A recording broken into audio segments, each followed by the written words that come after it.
नमस्कार, स्वागत है आपका। हर खबर देखना है आप और मैं हूं आपके साथ शाहनवाज मिर्जा। एक बड़ी खबर आ रही है जहां पर परमवीर चक्र विजेता शहीद कैप्टन विक्रमादित्य की जयंती है और उस पर सीएम मनोहर लाल ने ट्वीट कर नमन किया। वीर गति प्राप्त कर उन्हें तिरंगे के मान उन्होंने बढ़ाया है और अतुल्य बलिदान सदैव याद रखा जाएगा। परमवीर चक्र विजेता को ट्वीट कर नमन किया है शहीद कैप्टन विक्रम बत्रा की जयंती और इस पर सीएम मनोहर लाल ने ट्वीट करते हुए ये लिखा कि वीर गति प्राप्त कर उन्होंने तिरंगे का मान बढ़ाया और उनका यह बलिदान सदैव याद रखा जाएगा। ये बड़ी खबर आपको बता रहे हैं जहां पर सीएम मनोहर लाल का ट्वीट हुआ है और परमवीर चक्र विजेता शहीद को लेकर ट्वीट किया गया है। वीर गति प्राप्त कर उन्होंने तिरंगे का मान बढ़ाया, उनका अतुलनीय बलिदान सदैव याद रखा जाएगा। दरअसल कैप्टन विक्रम बत्रा का आज जयंती है और उसको लेकर सीएम मनोहर लाल ने ट्वीट करा, उनको नमन किया है। उन्होंने कहा कि वीर गति प्राप्त कर उन्होंने तिरंगे का मान बढ़ाया और उनका यह अतुल्य बलिदान सदैव याद किया जाएगा।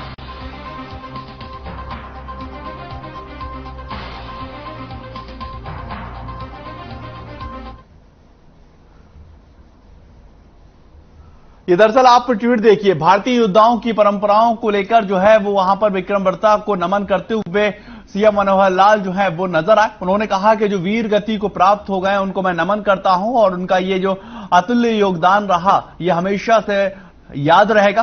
भारत इसको लेकर हमेशा याद रखेगा और उनका अतुल्य योगदान और जो बलिदान उन्होंने दिया है उसको लेकर ये ट्वीट किया गया है। उधर पंचकुला के अंदर सीएम मनोहर लाल ने पुलिस अधिकारियों के साथ बैठक की और इसमें सुरक्षा व्यवस्था को लेकर चर्चाएं की गई। इसके बाद सीएम ने बैठक में हुई चर्चा सहित कई मुद्दों पर जानकारी दी है और सीएम ने बताया कि सोनीपत के अंदर ड्राइवर की हत्या को लेकर जांच भी की जाएगी और वहीं पर पीड़ित परिवार को हर संभव मदद दी जानी है। हमने पुलिस विभाग के अधिकारियों के साथ बैठ करके जो हमारा पूरा कानून व्यवस्था की, क्राइम की सब एक रिव्यू मीटिंग की थी और उसमें कुछ विषय जो हमारे ध्यान में थे वो हमने पुलिस विभाग के सामने सब रखे हैं कि उनको कैसे हम सब चीजों को ठीक कर सकते हैं। यथास्थान कई बार जो शिकायतें मिलती रहती हैं उसमें खास करके आजकल ये फोन कॉल्स के माध्यम से फिरौती मांगने की बात है या इस प्रकार की जो घटनाएं होती हैं जिनको तुरंत रोकने की बात है, तो वो सारे विषयों पर रिव्यू किया है। साथ में जैसा इलीगल आर्म्स ये बहुत लोगों के पास पिछले दिनों में पाए गए, ऑपरेशन आक्रमण करके जो हमने 2 बार अभियान पुलिस ने लिया था उसके अंदर इस प्रकार की चीजें बहुत मिली हैं। ना मैं कह सकता हूं कि जो उस ड्राइवर का जो उसकी हत्या कर दी गई एक्सीडेंट करके और उसके ऊपर हमारी पुलिस जो है पूरी कार्रवाई करेगी। उसमें आगे जैसी भी समझता होगी हमारे पुलिस के जो प्रवक्ता है वो आपको बताएंगे। और दूसरी जो दुर्भाग्यपूर्ण घटना ये है कि उनके बेटे ने भी सुसाइड कर लिया है, तो हमने उनको कहा है कि जो भी डिपार्टमेंट की ओर से सहायता करनी वो करेंगे ही। परिवार के एक सदस्य को नौकरी की बात भी हमने कही है और जल्दी ही जो कल्प्रेट है वो सब पकड़ जाए। मैंने इनके यहाँ एक जो पेड़ गिरा और उसमें दोनों बच्चियों को जो उसमें एक तो उसका देहांत हो गया, दूसरी बच्ची का भी बायां हाथ चला गया है, तो बहुत ही दुखद घटना है। अब इसमें इतना ही है कि जो बच्ची का हाथ गया है इसकी मदद के लिए हम करेंगे ताकि इसके हाथ की जो एम्पुटेशन होता है, जो जिसको अंग प्रत्यार्पण प्रत्यार्पण कहा जाता है, तो उसके हिसाब से इनका डॉक्टर ने को दिखाया है जो उसमें मैं दोनों मदद करेंगे और बाकी लोगों को अपील करेंगे कि उनको मदद करें क्योंकि खर्चा काफी। इस मुद्दे के बारे में मैं पहले भी कह चुका हूं कि ये सुप्रीम कोर्ट का निर्णय आ चुका है। उस निर्णय में आगे जो एग्जीक्यूशन का ऑर्डर है उसका हम इंतजार कर रहे हैं। सुप्रीम कोर्ट बार बार कह रहा है कि दोनों को मुख्यमंत्री बैठ करके और दोनों को इसमें खुलासा निकाले। हम बहुत बार प्रयत्न कर चुके हैं। पंजाब के मुख्यमंत्री चाहे इनसे पहले थे चाहे ये अब है, उन्होंने कभी भी रिस्पॉन्स नहीं दी। तो वहीं पर नीरज चोपड़ा ने गुरुवार को ज्यूरिख के अंदर डायमंड लीग फाइनल के अंदर पहला स्थान हासिल करते हुए एक इतिहास रच दिया है और Neeraj Chopra diamond league trophy जीतने वाले पहले भारतीय भी बन गए हैं। उन्होंने 88.44 मीटर भाला फेंक कर चेक गणराज्य के जैकब को पछाड़ दिया। उन्होंने 5वें प्रयास के अंदर 86.95 मीटर का भाला फेंका। और आपको बताएं कि ज्यूरिख के अंदर डायमंड लीग फाइनल में नीरज की शुरुआत खराब रही थी और उनका पहला थ्रो फॉल हो गया था। इसमें दूसरे थ्रो में उन्होंने 88.44 मीटर के दूरी भाला फेंका और विरोधी खिलाड़ियों पर बढ़त हासिल कर ली। इसमें नीरज चोपड़ा ने तीसरे राउंड के अंदर 88 मीटर का दूर भाला फेंका, जबकि चौथे राउंड में 86.11 मीटर और 5वें राउंड में 87 मीटर का भाला फेंक और छठे राउंड में 83 मीटर का भाला फेंका गया। नीरज चोपड़ा ने यहां इतिहास रचा है और डायमंड ट्रॉफी लीग के ऊपर कब्जा किया है।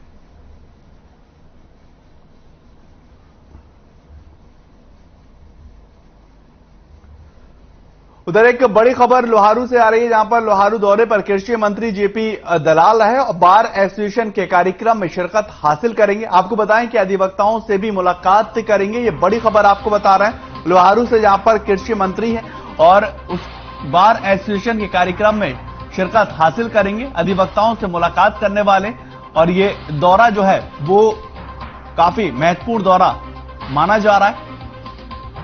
लोहारू के दौरे पर कृषि मंत्री जेपी दलाल और बार एसोसिएशन के कार्यक्रम में शिरकत हासिल करते हुए नजर आएंगे। अधिवक्ताओं से मुलाकात भी करेंगे और कई बातों को लेकर, कई अहम मुद्दों को लेकर चर्चा भी करते हुए नजर आ सकते हैं।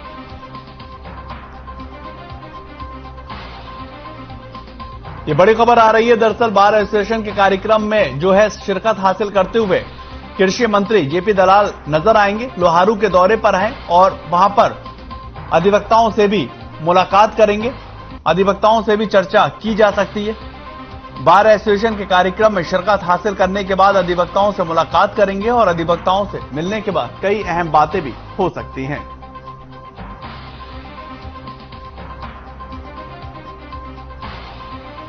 उधर परिवहन मंत्री मूलचंद शर्मा और प्रदेश के रोडवेज यूनियन के कर्मचारियों की दूसरी दौर की वार्ता में सरकार और रोडवेज के कर्मचारियों के बीच समझौता हो गया है और दूसरे दौर की वार्ता में सहमति बन गई। रोडवेज चालकों के हत्यारों को पकड़ने के लिए एसआईटी की टीम का गठन कर दिया गया और रोडवेज ड्राइवर की हत्या के आरोपियों को जल्द से जल्द गिरफ्तार कर लिया जाएगा। इसी के साथ मृतक के ड्राइवर के परिवार और उनके भाई के लड़के को नौकरी दी जाएगी और परिवार को 10 लाख रुपए की आर्थिक मदद भी दी जानी है। और साथ ही साथ प्रदेश के सीएम से मृतक के ड्राइवर को 50 लाख रुपए की आर्थिक सहायता देने की सिफारिश की जाएगी। आपको बताएं कि घायल परिचालक को भी 1 लाख रुपए की आर्थिक सहायता दी जानी है और परिवहन मंत्री ने इस बात का भी आश्वासन दिया है कि रोडवेज कर्मचारियों ने हड़ताल खत्म करने की घोषणा भी कर दी है और साथ ही साथ जो बड़े पैमाने पर रोडवेज से कर्मचारी हड़ताल कर रहे थे, अब वो हड़ताल खत्म करते हुए नजर आने वाले हैं। चलिए छोटा सा ब्रेक, जल्द हाजिर होते बने रहे हर खबर के साथ।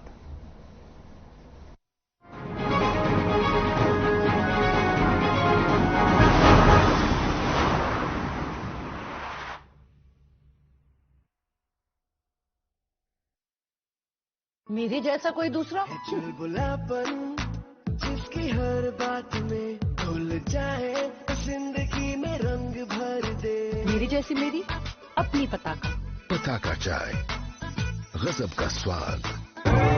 देखें कौन नया खिलाड़ी आया है, समझा देते हैं, प्यार से समझाएंगे। ये तो अपनी जुबान है। जुबान एक हो तो दिल भी एक होने चाहिए। विमल बोलो जुबान केसरी। पंजाब है जसप्रीत का ठिकाना, मुंबई है आदर्श का आशियाना, केरल का गोविंद निवासी, कोलकाता में जन्म है काशी। हर हिंदुस्तानी की शान, ARV बियरिंग जोड़े सारा Hindustan. Hey mom, hey, look, I can download a song really fast. I can make dosas faster. Must be joking. Bus, 3 easy steps. Mix with water, spread batter, fry.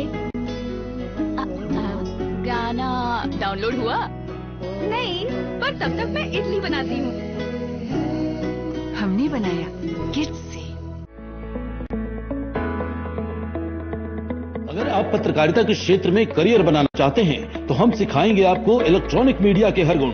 जल्दी करें, साधना एकेडमी फॉर मीडिया स्टडीज में admission शुरू हो चुके हैं। सिर्फ कुछ ही सीटें बची हैं, तो देर बिल्कुल न कीजिए। हमारा कॉन्टैक्ट नंबर है 9999131700, 9999131800। या फिर आप हमारी वेबसाइट www.sadhnamedia.com पर विजिट कर सकते हैं। आप हमें noida.sams@gmail.com पर ईमेल भी कर सकते हैं। 100% जॉब प्लेसमेंट की गारंटी। आज ही संपर्क करें। पंजाब है जसप्रीत का ठिकाना, मुंबई है आदर्श का आशियाना, केरल का गोविंद निवासी, कोलकाता में जन्मे है काशी। हर हिंदुस्तानी की शान, ARB बियरिंग जोड़े सारा हिंदुस्तान। अरे रंगों का उमंगों का, अरे रंगों का उमंगों का जज्बा कहाँ रुकता है, मन साफ है तेरा अंदर तो बाहर दिखता है। हर रिश्ते का एहसास रखते हैं, हर घर में अपनी पहचान खास रखते हैं। हम निर्मा एडवांस हैं, मन की तरह कपड़े भी साफ रखते हैं।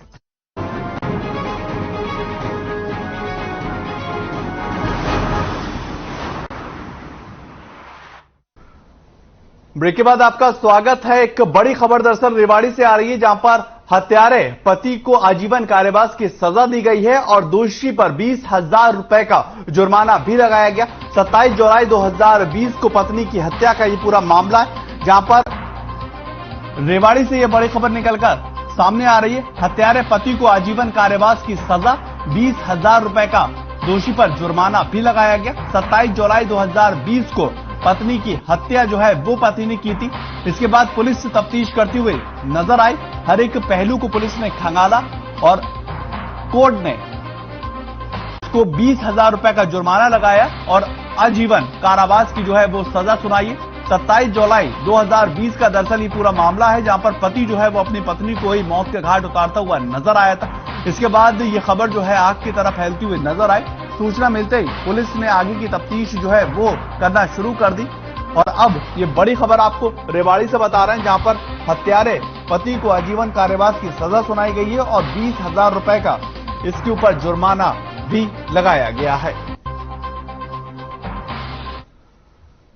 तो वहीं पर सामाजिक न्याय एवं अधिकारिता मंत्री ओम प्रकाश यादव ने प्रदेश के अंदर निकाय विभाग के चेयरमैन से वित्तीय अधिकारियों को छीनने के सवाल पर यह कहा है कि सरकार ने चेयरमैन पर कार्रवाई करते हुए घूस का रास्ता क्या बंद किया हुआ है और इसके साथ ही इनेलो के 5 लाख वृद्धावस्थाओं को पेंशन काटने के सवाल पर भी जवाब देते हुए कहा कि इनेलो सरासर झूठ बोल रही। कांग्रेस सरकार में गलत नियमों के तहत वृद्धावस्था पेंशन दी जा रही थी।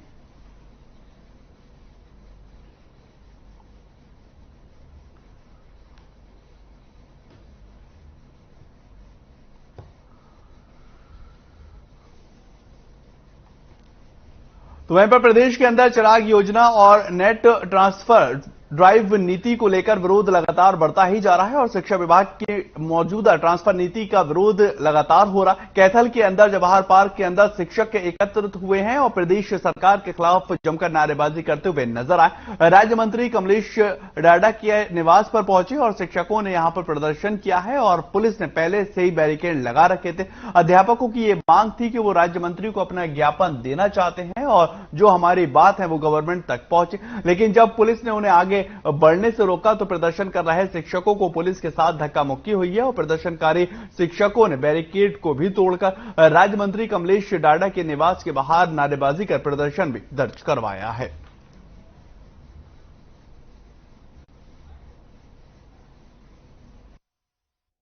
बैरिकेड तो असल में सरकार को कुछ ज्यादा ही जिसको हम घमंड कह सकते हैं वही हो गया अभी, वरना तो हमें एक सिंपल तरीके से आके मंत्री जी को ज्ञापन ही तो देना चाहते थे।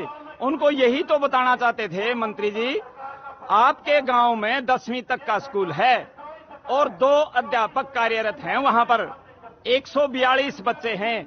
142 बच्चों के भविष्य की तरफ आप नहीं देख रहे। सर ऐसा है, काफी लंबे समय से शिक्षा को बेचने के लिए सरकार तरह तरह के कदम उठा रही है। अभी ट्रांसफर पॉलिसी के नाम पर इन्होंने एक बड़ी रैशनलाइजेशन की है जिसमें हमारे 50,000 पद खाली थे। हम सरकार से लगभग 2-3 साल से ये बोल रहे हैं भी 50,000 पद खाली हैं। शिक्षा के अंदर जो स्कूलों के अंदर है, जो शिक्षा का ढांचा वो सही तरीके से चल रहा है। आप अध्यापकों की भर्ती करें और ताकि शिक्षा सुचारू रूप से। रेवाड़ी से एक बड़ी खबर है जहां पर अश्लील हरकत करने वाले आरोपी को 6 साल की सजा सुनाई गई है। 2 साल की बच्ची के साथ अश्लील हरकत करता हुआ यह पाया गया था। फास्ट ट्रैक स्पेशल कोर्ट के अंदर केस की सुनवाई हुई और आरोपी पर 21,500 रुपए का जुर्माना लगाया गया। 27 सितंबर 2020 को दर्ज ये शिकायत है वो की गई थी।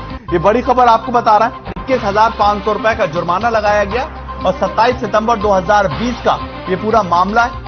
अश्लील हरकत करने के आरोप में 6 साल की सजा और 2 साल की बच्ची के साथ यह अश्लील हरकत करता हुआ नजर आ रहा था। फास्ट ट्रैक कोर्ट में इसकी जो कार्रवाई है, जो सुनवाई है वो होती हुई नजर आई और फैसला जो है वो अब ये हुआ है कि 6 साल की इसको सजा सुनाई गई है और 21,500 रुपए जुर्माना भी लगाया गया।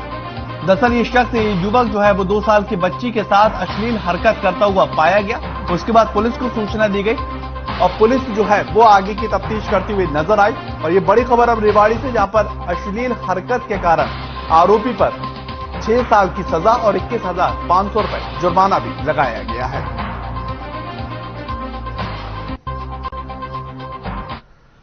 उधर कुरुक्षेत्र डिपो के हरियाणा रोडवेज के कर्मचारी साझा मोर्चा के सदस्यों ने बैठक कर सोनीपत डिपो के चालक के जगवीर सिंह की हत्या पर दुख जताते हुए अपना विरोध प्रदर्शन दर्ज किया है और आरोपियों की गिरफ्तारी न होने को लेकर 8 सितंबर को चक्का जाम करने का निर्णय भी लिया गया था। वहीं पर आपको बताएं कि हरियाणा रोडवेज यूनियन के सदस्यों ने मृतक के परिजन को 50 लाख रुपए मुआवजा और परिवार के एक सदस्य को सरकारी नौकरी देने की मांग भी रखी थी और घायल परिचारक को 10 लाख रुपए मुआवजा देने की बात कही जा रही थी। मांग पूरी न होने तक रोडवेज के सभी कर्मचारी यूनियन चक्का जाम कर विरोध प्रदर्शन करते हुए नजर आएंगे, ये बात भी कहते नजर आए थे। हालांकि आपको बता दें कि सरकार से बातचीत के बाद रोडवेज से कर्मियों ने अपनी हड़ताल को खत्म कर लिया है और आगे का जो रास्ता न्याय का है और जो नौकरी का है उसको तलाशते हुए रोडवेज कर्मचारी और पीड़ित के परिवार वाले नजर आ रहे हैं।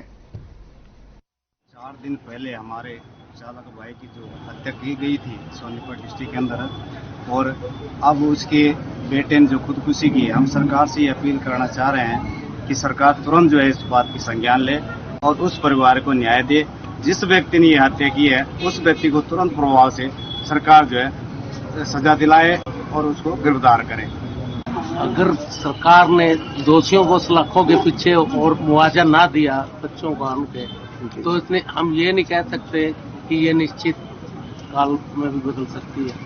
हम सरकार से यही अपील करेंगे कि हमें कोई शौक नहीं है, हमारे साथ जिस निर्भय हत्या की गई, हम नौकरी में सेफ नहीं सरकार के सरकारी कर्मचारी, तो हम सरकार से यही अपील करेंगे उनको शीघ्र से शीघ्र सलाखों के पीछे गिरे जाए। जो हमारे दिल्ली डिपो के चालक हैं उनकी कुछ अज्ञात लोगों ने जो है कार के नीचे, थार गाड़ी थी तो उसके नीचे दबाकर जो है हत्या कर दी। तो उससे जो है कर्मचारियों में रोष है और हम सभी, हमारे परिवार का इस दशा था रोडवेज परिवार का, तो हम सभी को दुख है। तो जो हमारे विभाग के पीएसटी साहब हैं उन्होंने इस मामले में कड़ा संज्ञान लिया है और वो जिला पुलिस और जिला प्रशासन के लगातार सोनीपत के संपर्क में है और सोनीपत जो प्रशासन है उन्होंने उस पर हत्यारों को पकड़ने के लिए जो है 50,000 रुपए का इनाम भी घोषित किया। ताकि तो वहीं पर तोशाम के अंदर रोडवेज से कर्मी चालक जगवीर सिंह की हत्या करने के मामले में रोडवेज विभाग के कर्मियों ने मोर्चा खोला था और बताया ये जा रहा है कि मामले को लेकर रोडवेज ने चक्का जाम भी किया था। साथ ही साथ बस स्टैंड परिसर के अंदर जमकर नारेबाजियां होती नजर आई थी और इसी दौरान साझा मोर्चा के सदस्यों का ये कहना था कि अभी तक रोडवेज चालकों के हत्यारों को गिरफ्तार नहीं किया गया है और जब तक हत्यारों को गिरफ्तार नहीं किया जाएगा तब तक रोडवेज कर्मचारी अपना लगातार विरोध दर्ज करवाते रहेंगे। वहीं हत्या के आरोपियों को से जल्द गिरफ्तार किया जाना चाहिए और साथ ही मृतक के परिजनों को सरकारी नौकरी और उचित मुआवजे की बात भी रोडवेज कर्मचारी करते हुए नजर आए थे।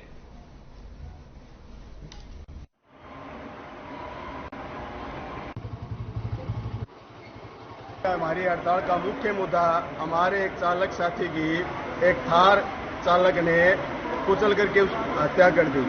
तो हमारी यही मांग है कि उस थार चालक को तुरंत पुलिस प्रशासन गिरफ्तार करे और हरियाणा सरकार से हमारी यही मांग है कि चालक के परिवार को उचित मुआवजा दे करके उसके परिवार को एक सरकारी नौकरी दी जाए ताकि उसके बच्चों का भरण पोषण आसान। तो वहीं पर विधायक सुरेंद्र पवार ने कर्मचारियों और परिजनों से मुलाकात कर इस दौरान परिवार के सदस्यों को सांत्वना दी, जहां पर विधायक सुरेंद्र पवार ने कहा कि जगवीर की हत्या की घटना से उन्हें खेद हुआ है और मृतक के परिजनों को 1 करोड़ रुपए के मुआवजे की मांग करते नजर आए। और इसके साथ ही उन्होंने कहा कि जल्द से जल्द हत्या के आरोपियों को पकड़ा जाना चाहिए। सोनीपत के अंदर लूट हत्या के मामले लगातार बढ़ते जा रहे हैं और आगे उन्होंने ये भी कहा कि नूंह के अंदर डीएसपी की हत्या आम घटना नहीं है और अपराध के ऊपर काबू पाने में सरकार पूरी तरह से विफल होती हुई नजर आ रही। इसमें अपराधियों के हौसले लगातार बुलंद हो रहे हैं और वो इस तरह की घटनाओं को अंजाम देते नजर आ रहे हैं।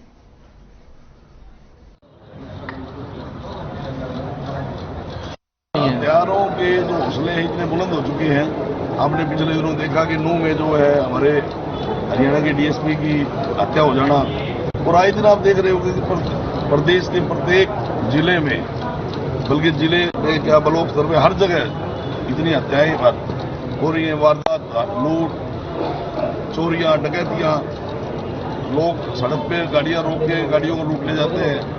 तो आज मैं ये कहूंगा कि अपराध पे अंकुश लगाने की जरूरत है। तो वहीं पर हरियाणा के रेवाड़ी में एक कलयुगी पिता ने अपने ही 8 साल के बेटे के साथ कुकर्म और 12 साल की बेटी को अपने हवस का शिकार बना डाला है। और उसकी हैवानियत का खुलासा तब हुआ है जब उसने अपनी 14 साल की भतीजी के साथ अश्लील हरकत की। इस पूरे मामले में आरोपी की पत्नी ने बाबला थाना के अंदर पुलिस में शिकायत जो है वो दर्ज करवाई और बाबल थाना प्रभारी विद्यासागर ने मामले की जानकारी देते हुए बताया कि आरोपी को हिरासत में लिया गया और तीनों बच्चों की काउंसलिंग लगातार करवाई जा रही है और इस पूरे मामले की जांच भी शुरू कर दी गई है।